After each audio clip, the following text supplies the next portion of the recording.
मेरी शादी को ज़्यादा समय नहीं हुआ है, लेकिन मैं एक ऐसे रिश्ते में हूँ जिसमें प्यार के अलावा सब कुछ है। दरअसल मैं हमेशा से ही एक मॉडर्न ख्यालों वाली लड़की रही हूँ। यही एक वजह भी है कि मेरी स्वतंत्रता और स्वयं निर्णय लेने की आदत ने मेरी व्यक्तित्व पूरी तरह से बदल दिया। इसका कारण यह भी है कि मेरे माता पिता ने भी कभी कुछ मुझ पर अपने सख्त फैसले और तरीके थोपने की कोशिश नहीं की। उन्होंने हमेशा मुझे वही करने को दिया जो कि मैं करना चाहती हूँ। इसी एक चीज़ की उम्मीद मैंने अपने पति से भी की थी।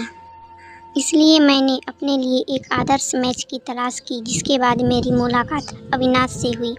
मैं अभी तक जितने भी लड़कों से मिली थी, अविनाश उनमें सबसे अलग थे। वह बहुत ही शांत किस्म के इंसान हैं। उन्हें बहुत ज़्यादा बातचीत करना पसंद नहीं है। इसलिए जब हम शादी की बात को आगे बढ़ाने के लिए पहली बार मिले तो उन्होंने मुझे साफ तौर पर कहा कि वह चाहते हैं कि मैं अपनी ज़िंदगी पूरी तरह अपनी शर्तों पर जीऊँ। उन्होंने मुझे कोई उम्मीद नहीं है। मैं भी अपने लिए ऐसा ही पति चाहती थी, जिसकी वजह से मैंने तुरंत इस रिश्ते को हाँ कर दिया। शायद इसका एक कारण यह भी है कि मुझे एक ऐसे व्यक्ति की ज़रूरत थी जो मुझे ज़्यादा रोके टोके ना। फिजिकल इंटीमेसी के लिए कोई जगह नहीं। एक दूसरे को अच्छे से जानने के बाद हम दोनों ने शादी कर ली। हमने कभी भी अपने बीच किसी तरह की कोई रोमांटिक भावना पैदा नहीं की। यही एक वजह थी कि जब हम एक साथ भी होते तब भी एक दूसरे के साथ बहुत ही सहज और सुरक्षित महसूस करते हैं। ऐसा इसलिए भी क्योंकि शादी के बाद अविनाश ने कभी भी मुझे ऐसा महसूस नहीं कराया कि हमारे रिश्ते में कोई सीमा है जिसका मुझे पालन करना है। शादी के बंधन में रहते हुए भी यह ऐसा है जैसा कि हम अपने सबसे अच्छे दोस्त के साथ रह रहे हों।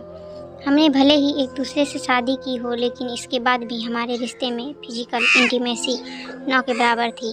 रोमांटिक रूप से हम एक साथ शामिल नहीं। मैं भी इस तरह की शादी में खुश हूँ। ऐसा इसलिए क्योंकि प्यार मेरे लिए महत्वपूर्ण नहीं है। मुझे अपना जीवन बिताने के लिए किसी ऐसे व्यक्ति की ज़रूरत नहीं थी जिसमें मैं बहुत ज़्यादा प्यार करती हूँ।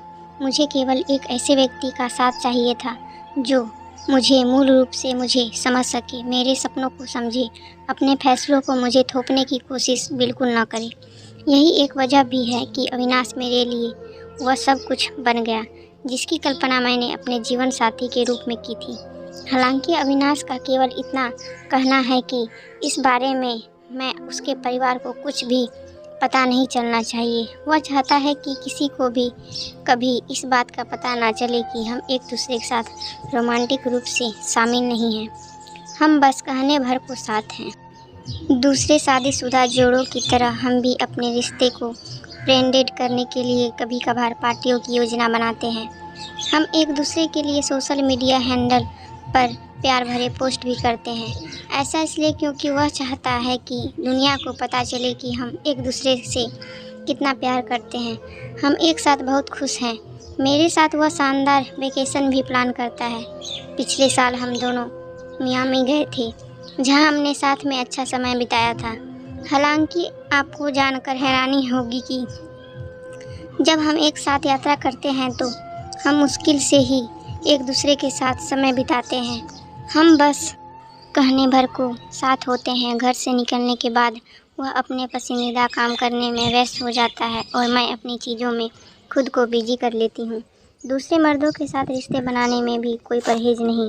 हमारे रिश्ते में बहुत आज़ादी है।